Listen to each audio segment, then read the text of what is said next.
For best results, remove all silicone residue and oils before applying new caulk, so the new sealant adheres and lasts. Start by using a plastic or metal scraper to lift and peel away the bulk of the old silicone. Hold the tool at a shallow angle and work slowly along the bead to avoid gouging the substrate. After most material is removed, apply a silicone caulk remover gel to soften any stubborn strands and follow the manufacturer time guidelines. Then scrape the softened residue away. For the final wipe down, dampen a clean lint-free cloth with rubbing alcohol and rub firmly along the joint until the surface feels dry and slightly tack-free.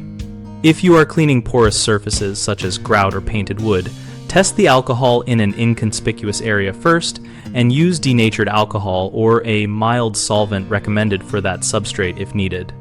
For corners and tight seams, use a wooden toothpick or a small stiff nylon brush to reach inside gaps.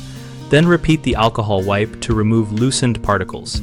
Allow the cleaned surface to air dry fully for at least 10 minutes in warm, dry conditions before tooling new caulk to prevent trapped moisture from weakening adhesion. Common mistakes are leaving a thin film of silicone or adhesive, which prevents bonding.